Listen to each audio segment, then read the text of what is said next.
مساء الخير عليكم واهلا بيكم في فيديو جديد. انا دايما اعتقد قلت لكم قبل كده في فيديو من الفيديوهات آه، اني بحب التاريخ جدا جدا جدا، بالذات التاريخ العربي الاسلامي والتاريخ الفرعوني والحضارة المصرية والكلام ده. فدايما انا يعني متعود بقالي سنين كتير. غير انا كان جات لي فترة بقعد يعني اقرا عن الاديان كلها والمقارنه بين الاديان وبين الاديان. آه خلصت الفتره دي، وبعدين دخلت في الفتره بتاعه ذا سيكريت وقانون الجذب والكلام ده كله. خلصت المجموعه دي، لغه الجسد، اكتر من كتاب كده، يعني من الحاجات اللي هي بتاع الفكر الانساني يعني. دايما بقى الحاجه اللي انا دايما برجع لها طول الوقت وعلى طول مهتم بيها، ألا وهي التاريخ والحضارة المصرية والتاريخ العربي الإسلامي والكلام ده كله. ففي شدني فيديو من الفيديوهات، دكتور اسمه دكتور وسيم السيسي. آه، أكيد أنا شايف الفيديوهات جايبة مشاهدات كتير جدا جدا جدا، يعني مش أنا اللي هطلع أتكلم عنه. بس لما لسه شايف فيديو مؤخرا، كان فيديو بيتكلم عن الحضارة المصرية والأسر المصرية والكلام ده كله والملوك اللي كانوا في العصر الحديث، مش العصر القديم خالص. كان يكروز ده دور آه ف اوحت لي بفكره ان انا اتكلم عن الموضوع ده، لاني بعديها لما بدات اتكلم مع ناس كتير انا كنت مفكر، لان انا مهتم بموضوع التاريخ وموضوع ال الحاجات اللي هي بتاع التاريخ العربي والتاريخ الاسلامي وقصص الانبياء والكلام ده كله. فكنت متصور اني يعني مش انا لوحدي اللي كده، ناس كتير عارفه الحاجات دي ولازم تكون الناس عارفاها. استغربت بقى، لاني كل ما اقعد في مكان واتكلم مع ناس ما شاء الله، يعني عندهم علم يعني حلو، يعني في مستوى كويس من العلم. وعندهم معلومات حلوه دايما بستفاد منهم، يعني مش ناس قليلين يعني او ناس اي كلام. بس اجي اتكلم معاهم في اي حاجه ليها علاقه بالتاريخ، آه، اي تاريخ، اي علاقه بديانات، الاقيهم ايه، مش عارفين يعني. اللي هو المسلم مسلم والمسيحي مسيحي واليهودي يهودي وكل واحد على ديانته، بس ما يعرفوش، ما عندهمش اي فكر. هم بس يعني بيمارسوا الشعائر بتاعتهم والعقيده بتاعتهم، وما عندهمش ادنى معلومه عن القصص والحكايات الجميلة اللي هي فيها، اللي انا بالنسبة لي اللي ما عندوش ماضي ما عندوش مستقبل. وانا يعني حاجة واخدها، ودايما بقعد اقرا من المراجع والحاجات القديمة دي، ودايما بلاقي فيها حاجات مشابهة كتير جدا. اقربها يعني حاجة بتشوفوها في الحياة العامة، الامثلة الشعبية بتشوفوها في حياتنا اليومية. يعني تلاقي مثل بيتمثل قدامك او بيحصل قدامك.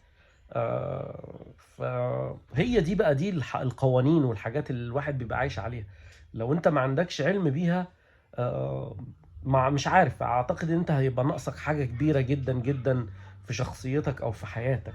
آه، حاجة تانية زي الحكم والمواعظ، لو انتوا متابعيني على التيك توك، كنت عامل اكتر من فيديو بعد الحكم وبعد الحاجات اللي هي في القوانين بتاعة الطبيعة، اللي هي كلها حاجات طبعا بإذن ربنا. زي لما اتكلمت عن موضوع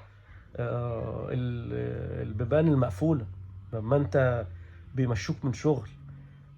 والموضوع ده اتكلمت عنه يعني. انا كنت مؤمن بيه، وفعلا حصل معايا مرتين مش مرة واحدة يعني. هقول لكم في الفيديو ده، يعني مثلا مرة كان في شغل، عمال ببص بتذلل لهم على زيادة، وانتوا طبعا يعني اللي من امريكا هنا عارف ازاي طريقة التعامل هنا، او الكوربريت امريكا بيتعاملوا ازاي مع الموظفين. وطريقة الذل بقى لما بقى بيبقى عاوزين يستعبدوك، يوصلوك لجزئية الاستعباد. انت بتثبت نفسك في الاول، فيبدأوا بقى عاوزين يستغلوك ويشغلوك شغل اكتر من شغلك بنفس السعر اللي انت بتاخده. تيجي انت بقى تطالب بحقك، يبدأوا بقى ايه، يقول لك ده هو بقى ايه، لان احنا هنا ما عندناش قوانين، يعني انا اقدر امشي تاني يوم من الشغل وهم يقدروا يرفدوني من الصبح. فبقى يحصل بقى مثلا يجي حظك تلاقيهم بقى يقول لك لا مع السلامه، انت عاوز مثلا 5 زياده، يقول لك ايه لا، ولا حتى واحد زياده هنديهولك. فيحصل بقى ان انت ايه، خسرت شغلك ومشوك من الشغل و... وانت محبط جدا. ودي حاجة في طبيعة الإنسان، إيه أنا ليه بيحصل لي كده وأنا ليه حظي كده؟ وأنت راسم أحلام وراسم مستقبل ولسه، يعني ده أنت يا دوب أنت بس بتاخد نفسك. لا ده أنا أستاهل فلوس أكتر من كده غير المنصب بقى، ده أنت بتتكلم في الفلوس غير المنصب، إن أنت بتستاهل منصب إن أنت تترقى فيه. ف فتلاقي نفسك اتطردت، يجي بقى تقول ليه الباب اتقفل في وشي. ويحصل فعلا زي ما انا قلت في الفيديو ان ان ربنا مش بيعمل حاجه وحشه لحد، ومش بيقفل الباب في وشك عشان انت ما تستاهلش او ان انت قليل او ده هو بيقفل الباب ده عشان يوجهك لابواب تانية انت مش شايفها اصلا. يعني شوف انا مثلا كنت بتكلم في المثال اللي انا بتكلم فيه، بتكلم في 5 زيادة مثلا وبتذلل وبعمل وهم مفيش، وتيجي انت بقى بعديها ربنا يفتح لك باب تاني مش ب5 بقى، لا ده ب30 وب40 زيادة. انا بقول مثال يعني. فده اللي بيقول لك بقى يعني ربنا هو ليه حكمة، يعني ما بيعملش حاجة وحشة في حد، هو عارف كل واحد امكانياته ايه وحياته فيها ايه وما بيسيبش يعني، ما بيسيبش العبد لوحده يعني، فاهم؟ آه فدي كان حاجة برضو من الحكم والحاجات اللي كنت بشوفها قدامي وبتتنفس في حياتي. فلازم الواحد يكون عنده إيمان بكل الحاجات دي، ويكون عنده ماضي ومعرفة بالماضي. طبعا أنا دخلت خرجت من موضوع دكتور وسيم اللي أنا كنت هتكلم فيه، دخلت في موضوع الحكم، بس الفيديو طول. بس أنا كنت ناوي أتكلم عن الحضارة المصرية، فكنت ناوي أعمل فيديوهات أتكلم عن الحضارة المصرية، قصص من التاريخ وقصص من التاريخ العربي الإسلامي كمان. آه، فاعتقد لو انتم مهتمين بالموضوع قولوا لي، وان شاء الله ابدا اعمل فيديوهات نتكلم عن الموضوع ده. انا بحب اتكلم فيه، انا حسيت بنفسي انا وانا كنت قاعد بحكيها للناس قعدوا يقولوا لي ايه ده في قصة كده، ايه القصة الجميلة دي؟ لا احنا عاوزين نكمل، وكانوا مهتمين.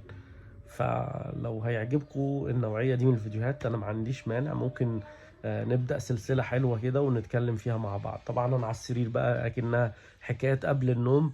ف انتظروا المزيد، حتى لو ما عجبتكوش للأسف أنا مضطر أعملها. أنا دي حاجة نفسي أعملها من زمان وحابب أتكلم فيها.